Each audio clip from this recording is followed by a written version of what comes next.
Salutations and welcome to Open Mic here on the John Campea YouTube channel. Open Mic, of course, is exactly what it sounds like. The mic is open. You guys get to dictate what it is we're going to talk about, the topics that we discuss and cover. And there's two different ways that you can get a topic or a question submitted to us to address. The first way is if you're not watching the show live, maybe you're watching this anytime 24/7 where we're not streaming live, you can send it in using our tip link at streamelements.com/JohnCampea/tip. You can see right there. Or the second way is if you are watching live, and thank you for watching live, you can go ahead and send in a question using the super chat feature in the live chat. And if you submit a question via the tip link or super chat feature that is appropriate for us to address here on the show, then we will go ahead and address it. I, of course, got Ray Ora back there. What's up? Jonathan Voico's back there. It's been an interesting day. It's been an interesting day. Behind the scenes, it's been interesting. Behind the scenes, it's been an interesting day. Lots going on. Not gonna give the details. That's funny. What's going on? We got some drama starting behind the scenes yesterday. Business stuff. Business. Yeah, business. Started off with some real big problems, and has now turned into a bit of a bidding war. Yep. I got people in a bidding war over me, Ray. Oh yeah. How's that? Yeah. Like that makes me feel special. Jonathan's one of the bidders. Makes me feel. I'm one of the guys saying. And he is a cheap ass dude. Yeah, I don't bid high. That's the problem. I never win the auctions. I'm not gonna lie to you. It makes me feel pretty. I feel like the prettiest. Yeah, you in are. the room. But we have the last one. Anyway, good to have you guys here. Thanks for joining us here today. And before we get really rolling into it and getting to your topics and questions, something I wanted to bring up here. You know, an interesting kind of interview with Tom Holland. Tom Holland, who of course is our current reigning Spider-Man, done a great job.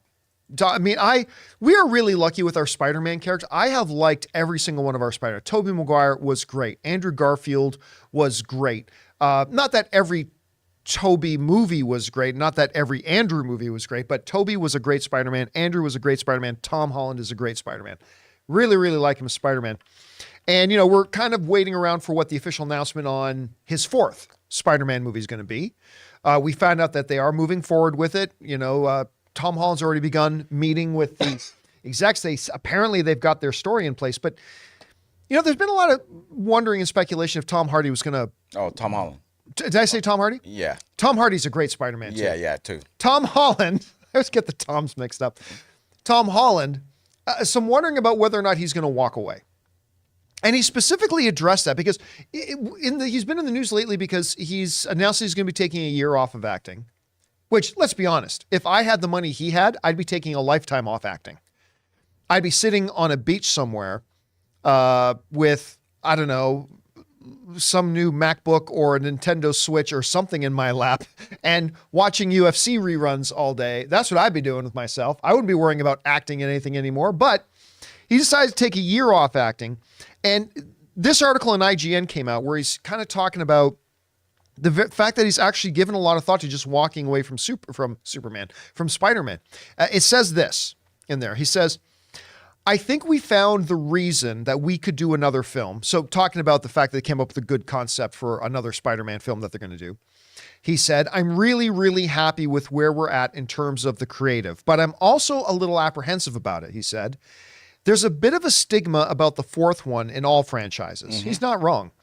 I feel like we hit a home run with our first franchise. That's Homecoming, Far From Home, and No Way Home.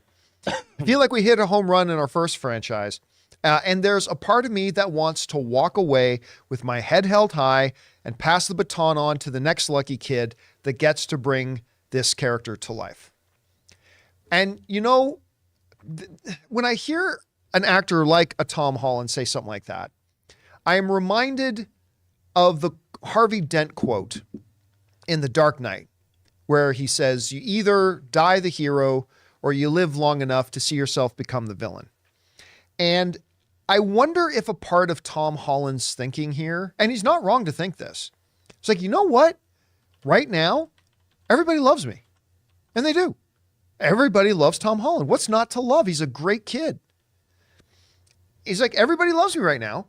So do I walk away with my millions and millions and millions and millions of dollars? Oh, and walk away with Zendaya on my arm? Do I walk away for this thing, or do I keep doing it? Because listen, audiences today, we can be real assholes, right? Somebody can make 8 great things, and the minute they make one bad one, it's, oh, you suck. You've always sucked. Everything you've ever done is useless. Your mother cried when you were born. Like that's what we can be like that as audiences, right? And maybe Tom Holland, there's a place in the back of his head that is thinking like, okay, what happens if we make one bad Spider-Man movie? Is everybody going to turn on me? Is everybody going to start to hate me?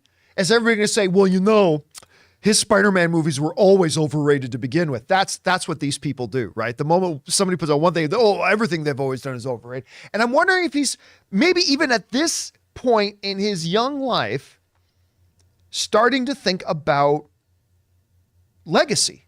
I wonder if he's thinking about legacy a little bit. Now, personally, as a fan, I'm incredibly happy that he's saying, listen, we found a great story. We're thrilled with where the creative's at for the new movie. This has given me a reason to come back and play Spider-Man again. But I understand what he's talking about, because I think a lot of people understandably would look at the situation he's in and say, Tom, like, there are billions of people who would kill to be in your situation. Why would you want to turn away and walk away? But I think for somebody in his situation that's already got all the money that he needs, he's got a pretty damn good life, it looks like. Maybe he's thinking, why risk it and have everybody turn on me just in case we turn in a bad movie? There's a lot that has to do with this character. There's a lot of pressure probably on him. It's a big character that he's filling the shoes of. I mean, the Spider-Man I see in the Spider-Man character, there's phases in Spider-Man that I really wanted to like seeing. Like they did the high school thing with Homecoming. Yep. You know, and then there's that other Spider-Man where he's out of high school. Yep. He's living in the city. He's trying to find his way, trying to balance his life, like the adult life. And that's, I think, the Tom Holland we're going to get next if he does more. I think when they said that, remember was it Amy Pascal after the No Way Home? She said, oh, we're trying to get another trilogy going with Tom Holland. This is huge chunks of his life. Yeah. Where he has to dedicate, stay in shape, not relax, be on time, get in there, do whatever stunts he can. And this time, probably without Zendaya there. There's a lot of things that maybe he may not want to do just because he's still a kid. He wants to. Well, I mean, he's not exactly a kid. But I mean, he's like, in terms of 24 years old. We call him kid. Yeah. But, I mean, yeah. In terms of me, he's a kid. But but I'm just saying, like, there's a lot of elements with the Spider-Man character as well as him. And I also wanted to point out, everybody, if you guys notice the thumbnail, that's a little homage to John Romita Sr. Yeah, who passed away. Cover. Yeah. I just want to, if anyone didn't know what I was trying to do there. But yeah, there's a lot of things with Tom Holland. He could do other things. He's so talented. He could get out of this space and try something and get a role and doing something. Well, here's the other thing, though, too. He's suffering a little bit from what I call Robert Downey Jr.itis, where he's completely beloved as this one character. And he's very talented, much like, I'm not saying he's as talented as Robert Downey Jr., but, you know, much like Robert Downey Jr., beloved as a certain character, very, very, very talented. But for whatever reason, all the stuff that Tom Holland has done the last number of years that was not him playing Peter Parker has not been very good. I mean, honestly, the best thing he did, I think, was your favorite. Was it Moby Dick? No, not Moby Dick. Uncharted. Uncharted, thank you. Wow, you think that it was his best? I think that's the best thing he's done outside of Spider-Man. You didn't see the one where he's the Cherry? the tsunami. That tsunami movie where he was with the blonde lady. Shoot. I forgot what it's called. Tsunami movie? It's the tsunami movie about the Indian Ocean tsunami. He was the son. Oh yeah, but that wasn't that pre-Spider-Man? Oh yeah, that was pre-Spider-Man. Yeah, but he was really good in that. But I'm talking about like since he's done okay. Spider-Man, since he's been Spider-Man. Okay. Like he's done the right thing in attempting to keep doing other stuff so he's not just Spider-Man. But unfortunately, even though he keeps bringing it, Like he's good in all the stuff he's done. He's delivered. He has given a good performance, but he's not exactly been in the best stuff. And if he unfortunately. does, He should do a Transformers movie. Yes, he should absolutely do a Transformers if movie. he does Spider-Man 4, it'll be like one of the longest streaks of in Spider-Man history. Like if people went up to 3, right? Has anyone gone? It'll be the 4. Yeah. Yeah. So Toby did 3. Well, Andrew then did No Way 2. Home, right? They had that cameo in No Way Home. That's not really their I movie. mean, sure. But so he'll be the longest one. But I'm Not their not own counting driven. Andrew. Not counting Andrew or Toby's appearance Yeah. in No Way Home. I mean, so Toby had 3, Andrew had 2, and Tom will be the longest reigning Spider-Man we've ever had. Yeah, not to mention he was in Civil War. He was in Avengers movies. Yeah, he did all those as well. My personal opinion, if he does walk away, no one's gonna hate him. Like he's the one of the top Spider-Man. He was so perfect for the role. It was almost like that's him. You know what I mean? No, you know what it is? If he walked away now, which he's not right now, but I'll tell you what these words suggest to me is that I think he's going to do 4, and I think he's done. I think he's going to do 4. Let's make that 4th one against the Sinister Six. Well, no, Or Venom, that's what with Venom. killed. That's what killed Sony. Don't do Sinister Six. But I think setting it maybe he's up. going to do 4 and then hang it up. Okay, yeah. I really do. And you know what? Why not? I mean, like, because here, I'll tell you what, if he goes out on top, because unfortunately, and this is no fault of Andrew's and no fault of Toby's, both Andrew and Toby ended on a weak note, right? Toby went out with Spider-Man 3, which, whether you like or don't like Spider-Man 3, I think most people will agree that it was the weakest of the Spider-Man movies, the Sam Raimi era Spider-Man movies. Whatever you think of The Amazing Spider-Man 2. Well, I think some things about it. And hey, listen, and I think there are redeemable things in Spider-Man 2, even but get to 3. I think most people will agree it was the weaker of the 2 Amazing Spider-Man films. So both Toby and Andrew ended their runs on a down note, right? Tom has the opportunity here to go out on top of the hill, right? And moving forward, that means every Spider-Man that now comes after him is all going to be compared to him, right? Of course, Toby will be in this discussion. Of course, Andrew will be in the discussion. But if he can go, if Holland can go 4 Spider-Man straight, and all 4 of those Spider-Man movies are super well received, he'll be the guy that everybody else gets compared to. I got a little trivia for you. Uh-oh. What is the last 3D Blu-ray I bought and actually went to the store right at when the store opened, Best Buy opened, to pick it up? It has to do with Tom Holland. Just pick one of the movies. Far From Home. Homecoming. Homecoming was the last one. I was so pumped for this dude to take this role that when the Homecoming came out, I was so happy with the movie. I had to have it at home. That was the last Blu-ray 3D I've ever bought. So, yeah. So, I mean, he'll have the 4 Spider-Man movies. He'll have Civil War, which wasn't a huge role, but still. He'll have Infinity War, which he had a pretty damn big role in. He appeared in Endgame, but not a big major role. I mean, he's already been the longest running Spider-Man that we've had. let's just hope he's happy, man. That's all that matters, Mental, right? When you've already whatever. got the money, when you've already got the security, when you already got the girl, just be happy. Yeah. At the end of the day, nothing else matters. More money, if you're not happy, doesn't mean anything. Yeah, You got to be happy. All right. Anyway, guys, with that down, we're going to move over and now start taking, I'm sure you guys might have some things to say about Tom Holland, the comments about, thinking about walking away from playing Spider-Man, all that kind of stuff. But before we get into your questions, we're going to take a moment here and thank one of the sponsors of Open Mic here today, our friends at MasterClass.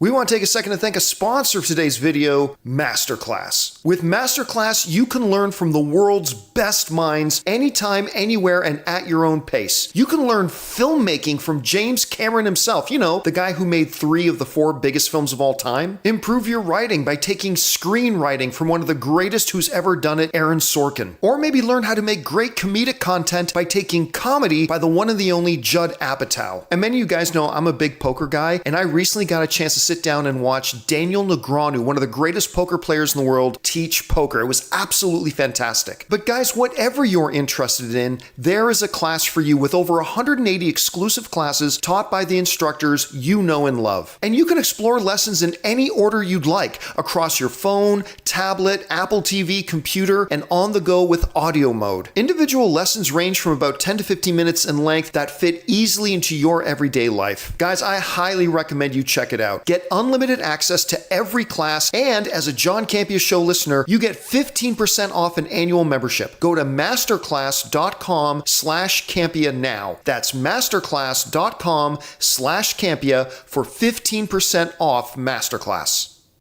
And thank you to our friends at MasterClass for sponsoring this episode.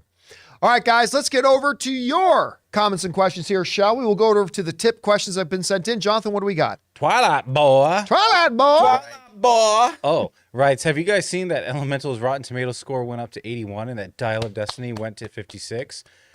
Are they maybe pulling an Inglourious Bastards Jojo Rabbit situation where they get a rotten score after Cannes, but then go fresh after a bit?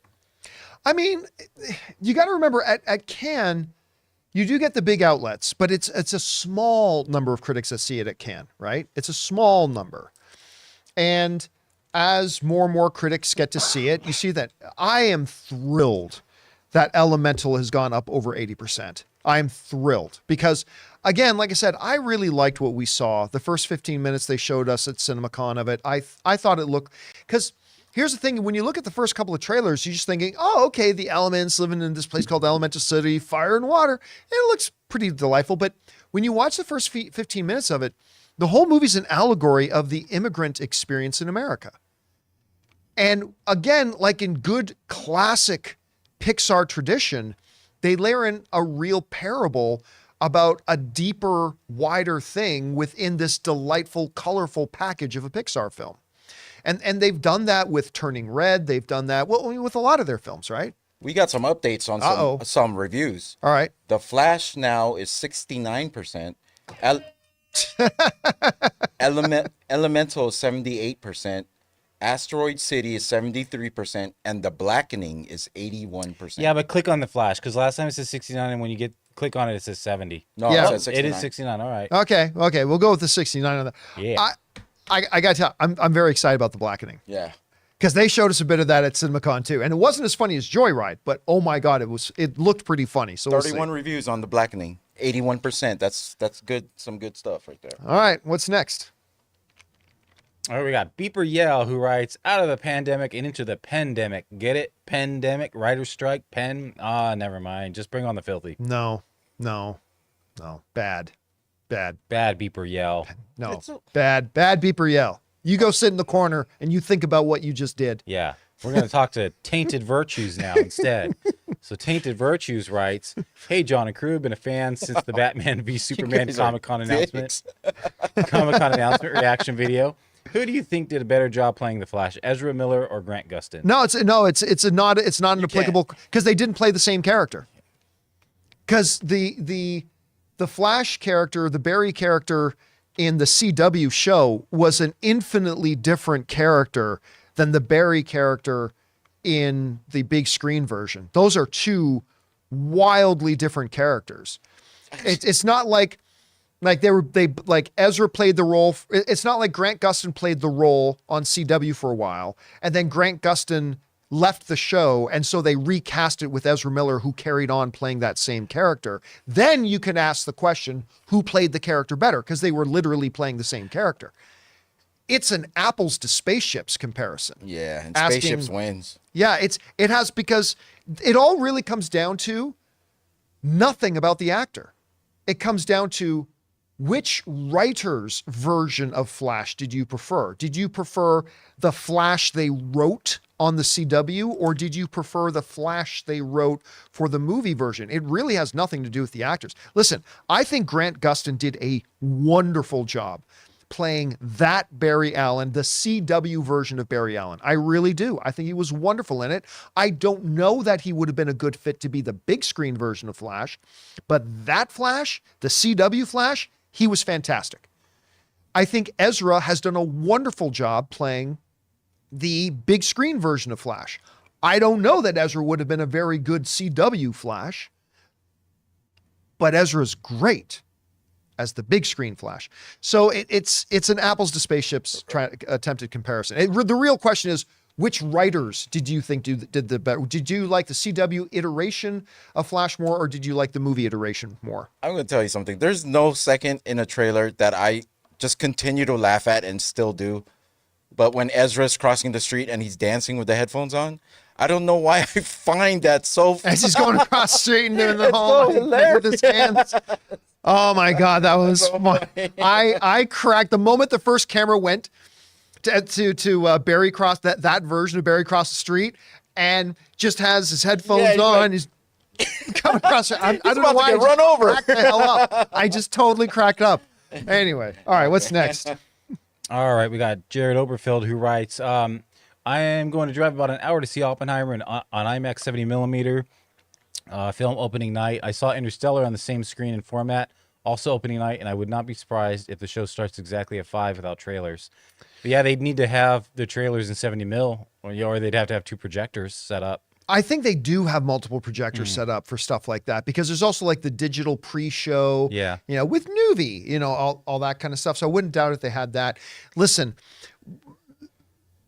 it is so worth it for a movie you are excited about that promises to be a really great experience. It is worth it to make a little bit of an extra drive. Mm-hmm. It's totally worth it. I mean, listen, I told this story before, but it's true. I was living at the time in Saskatchewan, Canada, where I lived there for a few years, where you could literally see the Aurora Borealis at night. That's how far north Saskatoon is. We could see the Aurora Borealis every night, the Northern Lights. And Star Wars: The Phantom Menace was coming out. A new Star Wars movie. I never thought another one would happen. And I literally drove almost 2,000 miles so I could go to my favorite movie theater, so I could watch Star Wars on my favorite movie theater screen. Now, I have not done such silliness since, but to drive an hour to have a great experience in a theater that you think is going to give you an even better experience, I say go for it. Mm-hmm. I say absolutely go for it. I think that's great. All right, what's next? All right. Nicolas Cage, no relation. Hey, John, wondering if you caught James Gunn on Michael Rosenbaum's podcast Inside of You. It just dropped earlier today. Watching it now, one interesting moment is that he says there are too many superhero films. I don't think he said there are too many superhero films. I think when he said that, by the way, we've been talking about the James Gunn interview all day on the show, but I think one of the things when you're listening to him talk, he goes on to say, look, it's just that they're not making complex enough superhero stories. He talks about that. He talks about that there's too many, he says both DC and Marvel need to focus more on the whys of the stories that tell. They're just making too many superhero movies without answering those bigger questions. So I think if you listen more in total what he said, that's where he was going with. And he said a ton of other great stuff. We already talked on the channel today, both in the podcast and on some of our standalone videos. We talked about the fact that he talked about Peacemaker. He talked about the fact that there's not going to be a Suicide Squad 2. He talked about Blue Beetle's position in the new DC universe. He talked about, what happens immediately after Superman and all. It was loaded with really, really good stuff. I think if you're somebody who doesn't know a lot about James Gunn, I think if you watch that interview, it's like an hour and 15 minutes or something like that. If you watch that interview with Michael Rosenbaum, I think you're going to come out of it having a much, much deeper appreciation for James Gunn. All right, what's next? Okay, we got Tristan Riera who writes, hi, John and crew. Happy Man of Steel anniversary. It was released 10 years ago today. Can you believe it? Also, by the time you read this, I'll be watching Batman Flashpoint. I hope I'll enjoy it as much as you guys. Have a lovely day. When I think about 10 years ago today, and I put up a post on my Instagram account with a picture that was taken 10 years ago of me walking in the theater, and there was a big kind of vertical banner of Man of Steel, and I took a picture of that as I was walking into the theater, and I put that up on my Instagram account. But besides the fact that I was walking in to watch what would become to me the most underrated comic book film ever made, and a movie that made me re-fall in love with the character of Superman. The other thing I remember most was that I walked in to watch it with John Schnepp. It was me and Schnepp walked in to go watch that together. And it's just yet another one of those anniversaries. But yeah, it's seriously, to me, Man of Steel is one of the most important films to me because I still think it was the crown jewel of the DCEU. I still think it's the best film they did. I think Zack Snyder completely crushed that movie with a new iteration. And it's a movie that to me just gets better and better every time I watch it. I'm always amazed by how many people say they first started watching me as a result of the Man of Steel review. I had more people tell me they started watching me as a result of that video than any other video I've done. And also I walked into the theater with John Schnepp to go watch it. So yeah, happy anniversary to Man of Steel, the most underrated comic book film of all time. All right, what's next? All right, well, we got a couple semi-celebrities here. The Weeknd's titties, right? Hey, crew, just want to express my love and respect to the late, great legend, John Romita Sr. Rest in peace, bring on the filthy. Yeah, and I love the little tribute that Ray did for the thumbnail on the video today. I thought it was really, really good. All right, what's next? Okay. Dwarf UK seems very serious here. One of two. There is only one way to make a live action of Bambi, and that is to turn it into a horror movie. You could start with the animated scene when Bambi gets shot, and then the horror or revenge of Bambi starts. Thoughts? Sorry, keep going. And then there is only one. He must be the Highlander. There can be only one. There is only one best musical of all mankind, and that is The Greatest Showman, hands down. Oh, I love The Greatest Showman. It's not the greatest musical of all time. Oh, what is then, John? Yeah, John. What is? Well, you could start with Les Mis. I mean, Les Mis is it? There's Chicago. There's Moulin Rouge. Only one exists for me. Then you can go. Which one's that for you? Greatest Showman. Greatest Showman is great. It's the only one you've seen. That's That's the only one I've seen. It's the only musical I've ever watched. So therefore, it is the greatest. I only watched the best. As far as the whole Bambi thing, do you know how many Bambi 2 The Revenge things there have been? Actually, I think the Dwayne Johnson one was called like Bambi 2 The Reckoning or something like that. Not to mention, they just did it with Pooh, Blood, and Honey for Winnie the Pooh. So yeah, no. They're bringing in an Academy Award winning filmmaker to do it. And so look, if they had asked me, if they had brought me into the executive boardroom of Disney, and said, should we make a Bambi movie? There it is. That's the Dwayne Johnson's Bambi the Reckoning. Your Bambi. I would say, no, you should not do a live action Bambi. But if they said, well, we are doing it, and we got, Sarah Polley, Academy Award winning filmmaker, doing it, are you now interested? I have to admit, I go, well, you know what? Okay. Yeah, I'm interested in seeing that. I wouldn't say I'm excited, but I'm interested to see what she's going to do with that. Could be fun. All right. What's next? Let's see. Cody Hunt Films. Do you ever think Jurassic Park could work as a series? Take the Last of Us approach, make the dinosaurs scarce throughout to keep the budget low. The first film only featured 15 minutes worth of dinos. Possibly stick closer to the book. It was long after I saw Jurassic Park, long after that I actually ever read the book, the Michael Crichton book. I don't think the book's that great. To be honest with you, I don't know if that's sacrilegious to say. I don't think the book was actually all that good.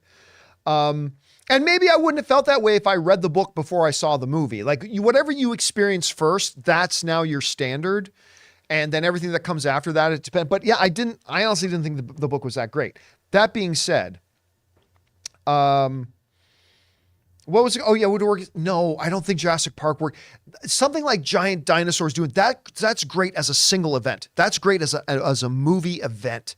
I think you would get pretty numb to it pretty quickly after the first 2 episodes. But as a movie, I think Jurassic Park works much, much better as a movie than as a potential series. That's just me. Unless, the villainous Velociraptor goes through a big character development arc.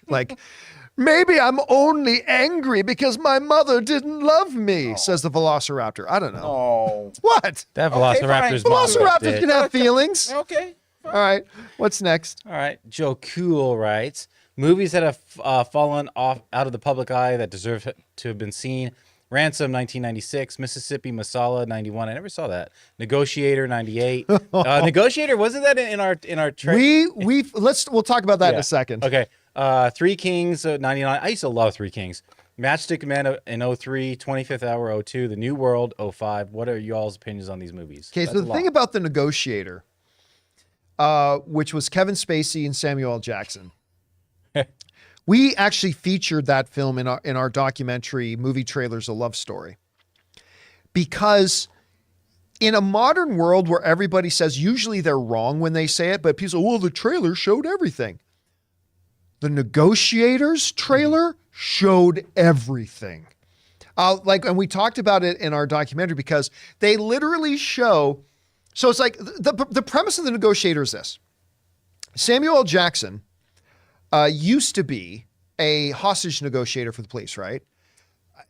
Things go wrong for him, whatever, and he can't get people's attention on things. He can't get the powers that be attention on something. So he walks into a place and takes hostages himself. And as the police surround the building, Samuel Jackson says, there's only one hostage negotiator I'm willing to speak to, and it's a well-respected hostage negotiator played by Kevin Spacey. So now Kevin Spacey is the negotiator, and he's trying to negotiate with a former negotiator himself. And right, that's your movie. And that's an interesting sounding movie, and that's what you should show in your trailers. However, in the movie, the big climactic sort of shift happens when Samuel Jackson convinces Kevin Spacey of the righteousness of his cause, and Kevin Spacey joins forces with Samuel L. Jackson to try to get the justice that Samuel L. Jackson is seeking, right? And they literally show that in the trailer. They literally end the trailer for The Negotiator with Kevin Spacey sitting beside Samuel L. Jackson on a walkie-talkie saying, now you've got to deal with two of us. Yeah. And it's like, you just gave the movie away in the freaking trailer. And it's a good movie too. That's the problem here. The movie is actually a good movie, but they completely spoiled the big turn in the trailer. Now you got to deal with two of us. Well, I wonder what happens. John. That was a long time ago. It was a long time ago, man. It is like the poster child of trailers that ruin the movie. It's crazy. Yeah, I heard it. All right. What's next? Tack writes, watch Batman 89 and thought it was cool, but I'm just curious why people love this version of Batman but get mad when Batfleck killed in self-defense. Keaton literally throws baddies off buildings, blew them up, and shot at Joker with a machine gun. Hey, man, it was the 80s, baby. There's a, I want to say it was the YouTube channel Mr. Sunday Movies. I might be giving the credit to the wrong person, but I think it was Mr. Sunday Movies, where he literally does this video that's a body count video. Like for people who cried and complained that Ben Affleck's Batman might have killed somebody, he made this video that was a body count, kill count of all the movie versions of Batman killing people, starting with the Michael Keaton movies, making their way through the Christian Bale movies, all the body count, and nobody ever complained. But Ben Affleck's Batman killed somebody. Anyway, let's just say it's a big body count. All right. Yeah. The Batman on the big screen has killed a lot of people. And by the way, Batman has killed people in the comic books as well.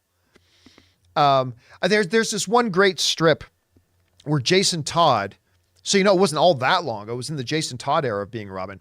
There's this great strip where Jason Todd is saying, we got to go get those guys and blah, blah, blah, blah. And Batman said, no, we're not going to go out there to kill them.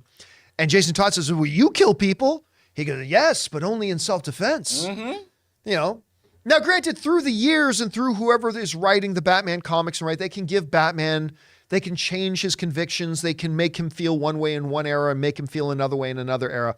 But I always did find it really funny that everybody cried and complained, not everybody, but a bunch of people cried and complained that how violent Ben Affleck's Batman was. Meanwhile, they allowed how great the Christian Bale Batman was. And Christian Bale's Batman was wonderful, don't get me wrong, but huge body count. Michael Keaton's Batman, huge body count. A lot of dead people in their wake. Anyway, all right, what's It was next? all the work, John. He paid off all those people to make him look good. Just to make him look Bruce. good. Well, also in the '89 Batman, you didn't have the internet and echo chambers. So, Well, yes, So that's the true. people that debated this were the nerds sitting in comic book stores, and it was not going. And out didn't to go the, anywhere past that. Was it. Yep. That was it. It died on the vine. All right, let's get over to our super chat questions with our live viewers. Going off camera. Wrong way. Okay. Up next, we got King Tanik, who writes, gosh, Flash, Elemental, Past Lives, Black Clover, Extraction, and so many more this week. What are you guys most interested to watch this weekend? I'm going to see The Flash on Sunday. I mean, honestly, seeing the Flash again. There's, Elemental. Ann and I are going to go see that tomorrow. I'm very excited about watching it. I am. And there's a few other things. I got to admit, I'm not interested in Extraction. I did not think the first movie was very good. I didn't watch the first movie. Sorry. It was not a very good movie. It had some great action in it. Is it that on Netflix again? Yep. Okay, well then I won't be. It had watching the first one's on Netflix. Second one, it had some great action in it, but as a story, as a narrative, I honestly thought it was pretty damn weak. And I'm a huge Chris Hemsworth fan, massive Chris Hemsworth fan. But so I'm not excited about that. But I am actually most excited about going back to watch Flash again. I really am. All right, what's next? Fanjecture writes, today marks 10 years of getting my movie news and commentary on almost a daily basis from you. Oh wow. Excuse me. All the way from the closet at AMC. Thank you for creating an ESPN sports talk vibe for movie fans. Cheers. I appreciate that, Fanjecture, so much because that's ultimately what I always set out to do.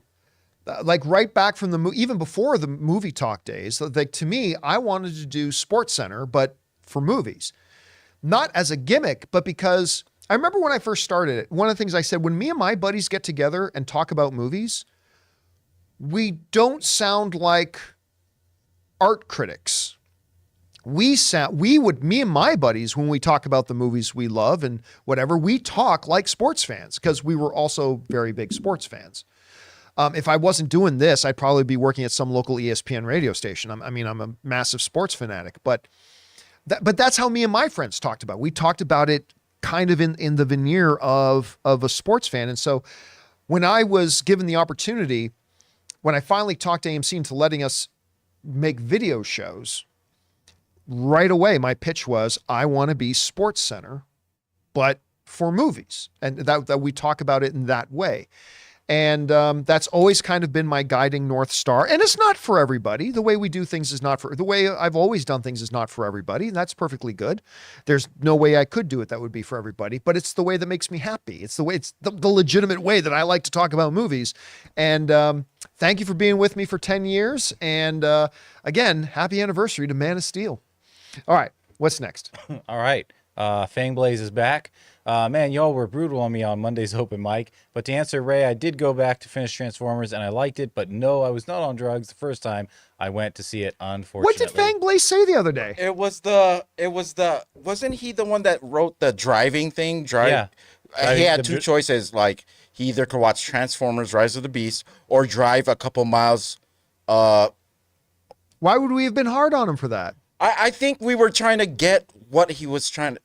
I think we just started joking around. Oh, I don't know. Maybe. I forgot. I'm sorry. Maybe. Whatever We went on I a said. tangent. We went on a tangent. Yeah, whatever I Sorry, said. now that I was thinking about that, I totally forgot. What did Fangblaze just ask again? Who knows? Anyway, And moving who on. cares? But No, more just importantly, kidding. who cares? Oh, you're just gonna All pile right. on him No, again? he said that he did finish Transformers, but unfortunately he didn't see it on drugs the first time, only the second time. Oh, but he liked right. it. Yeah. He had to leave. Remember the Transformers No, I because think that was someone else that had the head. Oh, yes. That's He had to right. leave. He had to He had to leave. leave. He had a headache. And then you started talking about him snorting Viagra. I said it went straight to his Yeah. head. That's right. That's what it a was. fang Yes. you are. Little bit. Brady. And Ah. I said, Oh, "Oh, I got a shit, headache. shit." I gotta go. I sometimes go off the tangent, but you went off a couple of things that day. It's open mic. It's more of a. Come on, we're supposed to be more relaxed here. We're just talking. Okay, Fangblaze, that's all on John. That's not me or Jonathan. So if you want It's partly on me. But You know what? Fangblaze probably also has unpaid child support. I'm just saying. we gotta keep him. We gotta keep him in check. I got a feeling he also doesn't pay his child. For all we know, he might be a child. I have no idea. Or it might be a child. I don't know. Well, you know what? I'm glad you liked the movie. I liked it too. So I did too. I liked it too. I'm glad we did. Listen, Fang Blaze, we all the same. Don't y'all worry Yeah, about it. we all sound the same. All right. Murray Reich writes, man, it must suck to be a Miami sports fan right now. 2 championship losses in 24 hours. I beg to differ, Murray Reich. I beg to differ. Listen, they just had 2 teams in the finals of both the NBA and the NHL. one coming from 8th seed. The 8th. Listen, and I'll tell you what else. No, I think 2 coming from the 8th seed. I think the Panthers and the Heat were both the 8th seed, I think. But here's the thing. You got to understand. I am a Toronto Maple Leafs fan. Okay? I think we get that. My team has not been to the Stanley Cup Finals the entire time I've been alive. They haven't been to the Stanley Cup Finals since the 60s, well before I was born. So don't come to me and say, wow, must suck to be the Panthers fan, get to the finals and lose. You know what I would give to have the Maple Leafs just get to the Stanley Cup Final? By the way, give me a second. I don't care. I don't care. This is my show. Oh, yeah, go. I'm going to talk about this. I'm going to talk about this for a second. Ann and I. Look what you did. That's right. That's right. Look what you did, Murray. Ann and I went out for dinner last night, right? And we're watching the ending of the game where the by the way, big congrats to the Las Vegas Golden Knights winning the Stanley Cup in just their 6th season of existence.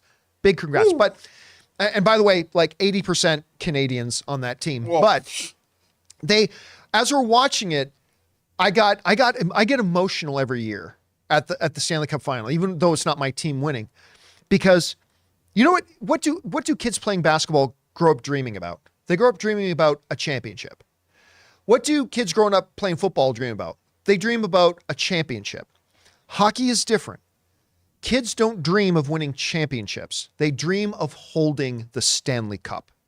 The Stanley Cup is unlike any other trophy in professional sports. It is the thing. People don't grow up thinking, what is even the name of the NBA trophy? Something. The something, exactly. Yeah, the something. The something, right? In hockey, the Stanley Cup is this Larry O'Brien 100-year-old thing, something like that. right? Yeah. And when you win, when you're on a team that wins the Stanley Cup, your name gets engraved on it. You're immortalized. You are immortal. And kids dream about grabbing the Stanley Cup. And then there's this great tradition. First of all, in hockey, I love the tradition in hockey that when a series ends, both teams line up at center ice and shake hands. I think every sport should do that. But and then they beat the living hell out of each other. And then beat the living hell out of each other. But in the Stanley Cup too, there's this awesome tradition that the commissioner comes out, they present the Stanley Cup, and the team captain always takes it first, and the team captain does the victory procession, takes the cup, hoists the cup over their head, and does 1 lap around the rink, and then hands the cup off to one of the assistant captains. And then the assistant captain does the procession around the rink. And then they go that until every single member of the team has grabbed the cup, held it aloft, lowered it, kissed it, raised it back up, and then hand off to the next guy. It is something that us Canadian kids grow up dreaming about. And I get emotional watching these guys on the ice fulfilling, this is the greatest moment of their lives, and fulfilling that dream. And there's just something, it's cool if you're more of a basketball fan, a football fan, soccer fan, baseball fan, whatever. That's cool, that's awesome. But that tradition of when you win, nothing is like the Stanley Cup in all of professional sports. It's sacred. It's a sacred thing. You know? Man, there's a joke here, but you're so into it. I'm not going to do it. But I do want to say, my dream was getting to the Super Bowl. So Mr. Burrow, Mr. Chase, thank you for getting me there. Got your team in there? I'm done. You don't have to do anything else. Didn't even need to win. Just got there. Just got there. All right, guys. Hey, listen, before we continue on with the rest of the questions, we're going to take another break here and thank 2 more sponsors of today's episode, our friends at ExpressVPN and my mobile service provider, and they should be yours, Mint Mobile. Guys, we want to take a second to thank a sponsor of this video, ExpressVPN. Guys, it is 2023, and online privacy and security has never been more important. You see, every device, phones, computers, tablets, has a unique IP address, which is like an internet phone number and reveals personal information about you. It's super simple for somebody online who knows what they're doing to find your IP address if you've ever clicked on a sketchy link or opened an email from somebody you don't know. Your IP address could become exposed. Now that's where ExpressVPN has your back. ExpressVPN is an app that hides your real IP address and replaces it with a dummy one, keeping you safe and private. And you don't have to be some kind of techie to use a VPN. Guys, it is so easy to use. Just download the ExpressVPN app on your phone or computer, tap one button to turn it on, and you're protected. And if you like your streaming entertainment, here's the coolest part. They let you choose what country you want your IP address to look like it's coming from. This is incredibly useful because services like Netflix and Disney Plus give you different shows depending on what country you're in. So secure your family's online activity and unlock tons of new shows by visiting expressvpn.com/Campea. Use my link and you can get 3 extra months free. That's expressvpn.com/Campea. Go to expressvpn.com/Campea to learn more. We want to thank a sponsor of this video, Mint Mobile. From the gas pump to the grocery store, your utility bills and favorite streaming services, inflation is everywhere. Seriously, make it stop. Thankfully, there's one company out there that's giving you a much needed break. It's Mint Mobile. As the first company to sell premium wireless service online only, Mint Mobile lets you order from home and save a ton with phone plans starting at just $15 a month. You guys know that ever since I switched to Mint Mobile, I've been saving almost 70% a month over my old phone plan. For people looking for extra savings this year, Mint Mobile offers premium wireless for just $15 a month. By going online only and eliminating the traditional cost of retail, Mint Mobile passes the significant savings on to you. All of their plans come with unlimited talk and text plus high-speed data delivered on the nation's largest 5G network. Use your own phone with any Mint Mobile plan and keep your same phone number along with all your existing contacts. Switch to Mint Mobile and get premium wireless service starting at just $15 a month. To get your new wireless plan for just $15 a month and get the plan shipped to your door for free, go to mintmobile.com/Campea. That's mintmobile.com/Campea. Cut your wireless bill to $15 a month at mintmobile.com/Campea. And thank you to our friends at ExpressVPN and Mint Mobile for being sponsors of this episode. All right, guys, that down. Let's get to the rest of the questions that we got here, shall we? What do we got next? All right, CJ Rebirth is next. Excited for Netflix's Nimona, currently at 100 on Rotten Tomatoes. I've never even heard of it. I was just looking at that right now. Were you? What is it? It's it looks like an animation, but I can't tell you anymore. But it's just got 100. Every time I'm on Rotten Tomatoes, all my eyes always gets fixed on the 100%. 100 out of what though? How many reviews? But go ahead and go on to the next one and I'll Okay, I'm not again. Netflix is horrible at marketing their material, so I've never even heard of the damn thing. Unfortunately, right here. It looks like okay. Go ahead. Okay, what's next? We've got Aiden Foley who writes, do you still stand with the fact that you said the ending of the first episode of Secret Invasion has a jaw-dropping surprise? You mentioned that once. Yep. So, like a surprise, as in, listen, it's a surprise I didn't see coming. All right, like, and maybe others will. Maybe others will go, oh no, I kind of saw that coming. Okay, fair enough, but I didn't see it coming, and it was like when I read it, I was like, oh my jaw went into my lap. Like so, yeah. So yes, I stand by that. I do. All right, what's that? All right. 156 Impulse writes, confession, I never saw House of the Dragon. I just started watching it for the first time. I'm on episode 4. I like it. It's great. You guys are awesome. Oh, thank you, 156 Impulse. I'll tell you what, there was a lot of question marks going into House of the Dragon, right? Game of Thrones, fair to say the most celebrated TV show of all time, broke every Emmy Award winning record. Even the last season that a bunch of people didn't like, I know it was brilliant, but a lot of people didn't like the last season. The last season set the record for like all the Emmys. Like it won more Emmys than any other season of television in history, blah, blah. The biggest pop cultural show right from the beginning. Every other TV show would talk about Game of Thrones. But considering the ending, it was very divisive for a lot of people and all that kind of stuff. Going into another Game of Thrones show, there was a lot of people saying, I'm not going to watch it because I didn't like the way the last one ended. And that, fair enough. I mean, sometimes we feel that way. And even I, who did like the ending of Game of Thrones, even I wasn't really sure what to expect out of House of the Dragon. They certainly got some great talent behind it. I thought the previews looked very interesting. Man, I was not prepared for how good that show was going to be. That show was frickin', that became must-watch weekly scheduled television. Like what time did it drop? It dropped 6 p.m. our time, I think. So, yeah. On 7. Yeah. So, and we had it. So Ray would come over, Ryan would come over, we'd have Jen come over, and Alex, we would have people come over, we'd hunker down, Aaron and Tom, brought little baby Tommy. I know, baby Tommy bothered We all hunker down and we'd watch it because that's just how good the show was. I couldn't believe it. And you're in for a great rest of the way as well. Can't wait for that show to come back. This Nimona thing sounds really interesting. It's actually by Vertigo Entertainment, Sony Pictures, Animation, Annapurna Pictures.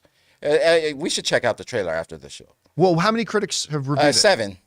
Oh, okay, so it's 100 with 7. But it has Riz Ahmed as the main voice, and then Chloe Grace. But that's not going to make it any good. I know, though. but I'm just saying that those are some things I could point out that Right. highlight the show. I mean, Okay, what's next? Clay Woodley writes, do you think Spider-Man 4 can make even more money than No Way Home, or do you think that the Spider-Man franchise peaked with No Way Home? I think it probably peaked. Every movie that comes out could make more money than No Way Home. Could. It's possible, but will it? I don't know. Like, listen, it's difficult to imagine any Marvel film will ever make more money than Endgame did. But that's what we say before it does get beat, right? So, was that our first ticket watch, No Way Home? yes. My God, I think Ticket Watch was our. I think the No Way viewers Home was we our had on first that Ticket live Watch. show was crazy too. Yeah. So I don't think so. They had way too many things going for them with No Way Home, like the cameos and all that. It's everyone. Oh, I thought it might have been Tom Holland's last film. I didn't know going into it because usually 3 and out is usually the thing. So is it possible? Yes, it's Yeah, possible. it's possible. The question is it likely? No, it is unlikely. It is unlikely, but possible. All right, what's next? All right, Johnny Got Lost writes, watching Flash tomorrow with my little brother. In non-specific terms, what are your general thoughts on the third act? I'm so sad about Suicide Squad 2. The third act gets a little disorganized. No, not disorganized. It gets a little chaotic. Chaotic, very chaotic. Yeah. Third act starts to get a bit chaotic. But I'll tell you what, and listen, it's chaotic in such a way that I can understand why some people got a little bit turned off by the third act. I do. I get it, and I'm not going to argue it. For me, it worked. Like, even in the chaos, I was really digging what they were serving up. I liked it. I thought it worked very, very well. But again, it gets pretty chaotic, and it won't work for everybody, the third act. But for me, it did. I had a really, really good time And with it the was third kind act. of emotional. I found myself a little emotional in between that chaos. I mean, you'll see when you go see it. So don't let the noise of the chaos stay on track with the story, and then you'll probably be and you fine. should be good.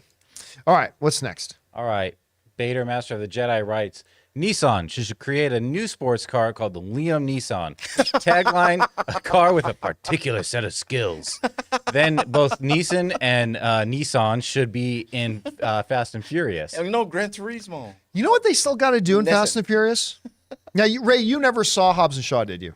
I did, but parts of it, but most of it. Okay. I could say. You know what they still got to do? What? Who is the bad guy? Who is the bad guy voice? The big bad guy where you never actually saw them. You only heard the big bad guy's voice In what? in Hobbs and Shaw. Oh, never saw it. And they never got around to doing that. Yeah. I think It's like Dr. Evil? it's kind of like Dr. Evil or Dr. Claw. Claw is what I meant. Yeah. Gadget. Yeah. I think what they should do is bring a little time travel into Fast and the Furious. Is that a rapper? Little time travel? Lil L-I-L, Lil.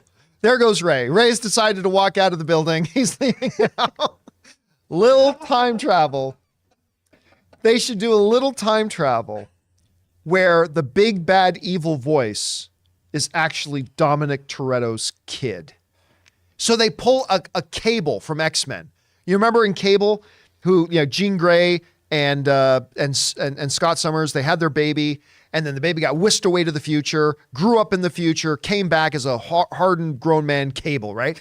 What if they do that with Dominic Toretto's kid, and it turns out nothing's worse than when it's family versus family. Did you get that from a fortune cookie? No, I'm making that up right now. What's going on? Making it up right now. And by the way, Ray, that's racist.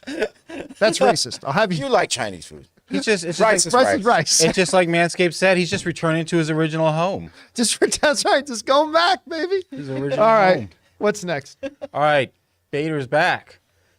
You've been hanging out with Fangblaze. Kept wondering why Ariel didn't control the shark or sing Let It Go until I realized that this wasn't Aquaman or Frozen and that maybe I should stop smoking weed before going to see movies. Some might say maybe you should start smoking more. Yeah. Because if that's the movie you saw, That's great, man. lean into it, buddy. Just lean right into it. All right. What's next? All right, Justin D writes, what movie from the 40s or 50s do you think could use a modern day remake? I watched Meet John Doe and could see it working today. Here's the problem. I can't remember which movies were 40s and 50s. I honestly can't remember which movies were 90s and which movies were the early 2000s. I can't remember. Let's just say the oldest movie, that black and white that you could pick out of your head that you would love to see a remake of. Well, I mean, Raging okay. Bull? So a couple That's actually that not from come the to 40s or mind. I know. 50s. No. That's why I'm saying I don't know any movies from Right. the 40s or 50s. So some I'm of just my, going. you know what? I was going to say some of my all-time favorite movies are ones that they've already kind of tried to revisit, right? Spartacus. They've redone that in several different ways. Charlton Heston, Chariot Racing. One of the greatest movies of all. Ben-Hur. Right, Ben-Hur. Thank you. They've taken another crack. They've done Ben-Hur. Peter O'Toole's Lawrence of Arabia. Isn't that 4 hours? I think that's in the 60s. It is the 60s. Okay, for it's sure. the 60s, so it doesn't count. But if we're just going to go older, Lawrence of Arabia, I think you could do a really neat retelling of that today. And listen, a lot of film fans today have never seen Lawrence of Arabia. It's one of the greatest films ever made. One of the greatest cinematography things a film ever done. Yeah, that's just the first one that comes off my head. All right, what's next? Okay, Raymond Verrata writes, rest in peace, John Romita Sr., who started in comics at 19. Yeah, and made some of the most iconic images that you've ever seen. All right, what's next? All right, Orange Hand writes, when a writer's views are prevalent in their work, e.g. H.P. Lovecraft and his xenophobia, should critiques be aware of that when analyzing, or should we always try to separate the artist from the art? When it comes to interpretation of the art, I always try to separate the artist from the art. I really do. I can't remember who said it. Somebody once said, you need to engage art on its own terms. And that, I'm trying to remember who said that. You need to engage art on its own terms. Anyway, I've always agreed with that. Like, I don't go into, like, when I watch, say, I don't know, when I watch Memento, I watch Memento on its own merits. I don't watch Memento and then look at it through the prism of knowing that it's a Christopher Nolan film. You know what I mean? And so, yeah, for that, because you run the risk of reading things into the art that never intended to be there simply because of your preconceived ideas of the artist. And so, personally, I think art needs to be engaged on its own terms. That's just me. Did they ever try to remake Seven Samurai? Yeah. Well, yeah. Yeah. Okay. Yeah. That sounds Basically, it was Magnificent Like Seven. Magnificent as a Western. Seven, then they But not redid not a straight remake where they were a samurai that I can think No, of. obviously, yeah. Yeah. Do it. All right, what's next? All right. Sam Fisher writes, just went to the Rock and Roll Hall of Fame with my dad. I highly recommend going if you never had or are a fan of rock. U2 is in there too. Yeah, it's in Cleveland, right? Mm-hmm. The Rock and Roll Hall of Fame. I actually would I've always wanted to go to see the Rock and Roll Hall of Fame.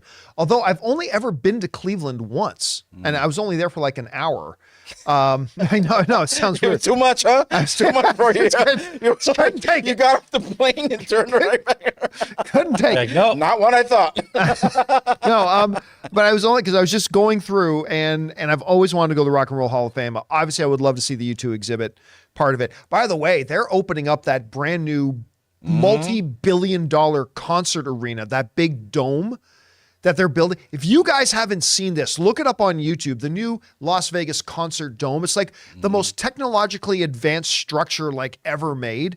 and it's opening up with U2 doing a week-long set of shows there or something like that. They have the test facility in Burbank. It's 1/5 scale. That's right. And so Ann and I are definitely going to try to get tickets to go out to Vegas. It's almost open, actually. Yeah, it's getting I think close. we saw them shining the dome. Yeah, or it may be open already. I'm not really sure. All right, what's next? Okay. Do we do Kyle? No. Kyle Schneider writes, "Hey crew, did you see the trailer for Pixar's Elio? And what did you think? P.S. Inside Out 2 is 1 year away. Hope it's as good as the first." I have not seen the trailer for Elio or whatever it's called. I've not seen the trailer for that. Inside Out, I think, is Pixar's most underrated film. Because, when you talk about the great Pixar films, understandably, we talk Up, we talk Incredibles, we talk Ratatouille, obviously we talk Toy Story, we talk about all these great Wall-E, you name it, like all these great films. But Inside Out is a special movie, man. It's a really, I don't know that I've ever seen a Pixar film that I got as emotional, which is because it's about emotions, but I don't know that I've ever seen one that I got as emotional. Up for me. I mean, Up is like, especially the first, 10 minutes of Up. I mean, that's going to crush you, but there's something so beautiful. Like you get near the end and I'm trying to remember the name of the little girl. I think the name of the little girl was Riley. Okay. And all the emotions are in her head. And of course you got, Joy is trying to keep her from feeling sad, right? That's her Amy Poehler does the voice of Joy, trying to keep Riley from feeling sad. And then when you get to the end, you realize she needs to feel sad. She needs to cry. She needs to weep. She lost was moved away from her friends. She was moved away from her life and all that kind of stuff. And really at the end of the movie, what the emotions realize is what Riley really needed was to feel sad. And I'm getting emotional just thinking about it. I mean, it is such a beautiful, witty, what's the name of the damn character that dies in it? The imaginary friend? Bing Bong. Bing Bong. Yeah, the freaking hashtag justice for Bing Bong. I have a great Bing Bong pop. It's clear because it's him fading away. Oh. I should watch this movie. It's so good. It's really, really so good. I'm not saying it's the best Pixar film, but I think it's the most underrated one that they've done. Okay. All right, what's next? All right. Sam Fisher writes, new episode of Strange New Worlds tonight. Yes. Oh, is it back tonight?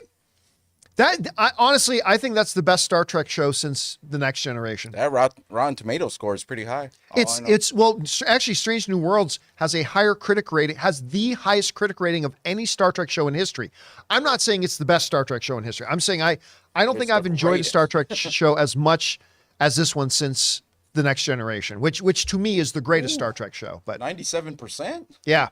It's a really good show, man. I saw the first episode. I digged it. I loved it a lot. And the dude who plays Captain Pike, he's Black Bolt in the Marvel. What's that? Anson Mount. Anson Mount. And now he did a show that everybody keeps telling me about, like Hell on Wheels or something. Yeah. I never saw it, but everybody tells me that Anson Mount was really, really good. It's like a post-Civil War series. He's getting revenge. Yeah, it's like in the 1800s. Is it? Yeah. I thought I saw a poster for it and he was like on a motorcycle. No, it sounds like it would be a motorcycle, but no, I think it has to do with the railroad. Who's snorting the vibe? Well, like I said, I've never seen it, so I don't know. I thought I saw a poster with him on a motorcycle, but all right. All right, what's next? All right. James Wheeler writes, good afternoon, everyone. I was upset to find out that the San Francisco Cinemark is closing tomorrow. Now, San Francisco only has one theater downtown. Luckily, it's the AMC. And by the way, James sent in a $20 super chat. Thank you for supporting us on that level, man. Appreciate that. That is unfortunate to hear. Now, the AMC in San Francisco, I've been to it once. But that AMC in San Francisco, actually, that was the one where I went to go see a press viewing. It was only like 20 or 30 press of the Paul Bettany movie Priest that also had Maggie Q in it. Have you ever hear me tell the story about when I got to sit next to Maggie Q in a movie? It was in that AMC in downtown San Francisco. That's where I got to do that. At any rate, it's a beautiful, great theater, that one, but it always sucks when some of your choice gets taken away. And Ray just had his first experience in a Cinemark theater. It's the best, man. I think it was your favorite movie-going experience Well, ever. the concessions was hard to beat. Yeah, well, the theater itself was beautiful. The No, seats were I love the comfortable. table, that little pull-out table. Didn't get in your way or anyone else's way. AMC, you got to give me a theater like that because that table is so useful. Yeah, It is. yeah, it was wonderful. Really good experience. I got to eat the whole time. Yeah, and you did. You And ate I the did. whole time. I put my candy, drink, Pizza. chips, and chocolate. I thought you had chips, pizza, too. chocolate, and icy. You didn't have pizza? Look at this body, baby. That's a lot. That is a lot of sugar. Body by icy. Hey, you need something to keep him awake. You didn't think. Body Plus, by I didn't eat icy. anything for 3 days before that. Body by icy. Your body went into shock. All right, what's next? All right. Zachary Schatzer writes, Man of Steel came out 10 years ago Yes, today. sir. I remember my grandparents took me to see it in theaters, but I was only 8 years old and didn't like it. Now I love it, though. Watched it a few days ago. You know, it's Man of Steel. I've never seen a movie that this has happened more. That people who may have not liked it the first time later go back and revisit it and go, no, this movie's really good. I remember John Schnepp didn't love Man of Steel the first time he saw it. didn't either. And then when we did a commentary, a commentary video on Man of Steel, so we sat down and watched it again. And after Schnepp was like, this movie's great. And it's like, yeah. There was a lot of expectation the first time for a Yeah, lot of I people agree. first time watching it. It was a different take we'd never seen before. 100%. Different angle, different everything. It was hard for us to like sort of let that in and let go of what we've seen in the past. And that's what I think troubled it a lot. For a lot of people. And you got it, I think, your first viewing. I did, yeah.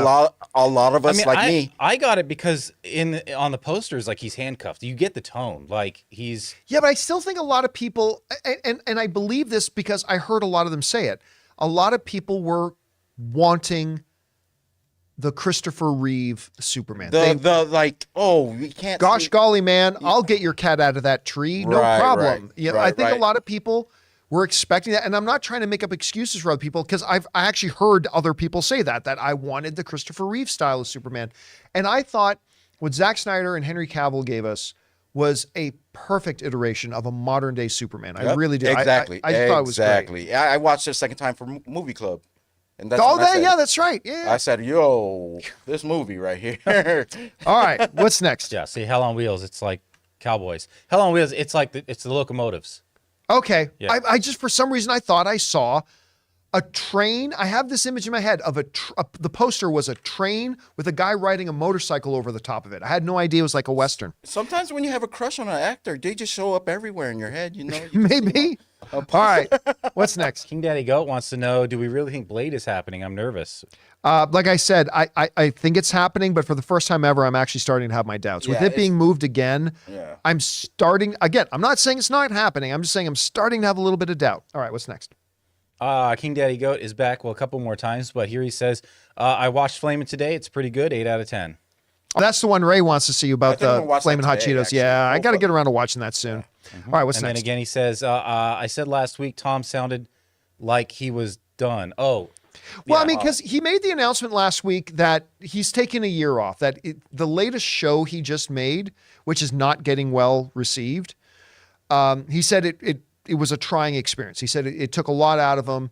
He's mentally exhausted, all that kind of stuff. But we've seen actors hit that wall before. And sometimes people just need a break. Sometimes people just need to step away, do things to take care of themselves, get renewed, get refreshed, and then jump back in the fray. And I think that's what we're going to see Tom Holland do. All right, what's next? okay. Amin writes with a $41 super chat. Oh, thank so you, much. Amin, very much, man. Amin says, thank you, John. Thank you for 10 years of entertainment and movie news. Been watching since the Man of Steel vid, and it's because of you, your staff, and the crew who have worked, you've worked with all these years that have made me fall in love with movies. Honestly, I don't know that there is a thing I like hearing more than people saying that watching our stuff makes them love movies even more, or love getting more engaged with movies and engaging their own fandom with movies and stuff like that. That honestly, to me, because a little bit earlier in the show, I talked about how I kind of modeled my show after like SportsCenter, because for me, sports fans talking. Nothing gets me more excited about sports than being around sports fans talking about sports. I just get super hyped about it when this case. And the same is true for me, and maybe it is for you too, then when I'm hanging around fellow movie fans talking about movies, that gets me more excited about movies. That gets me more hyped and more pumped and more excited and just want to dive deeper into my fandom about these things.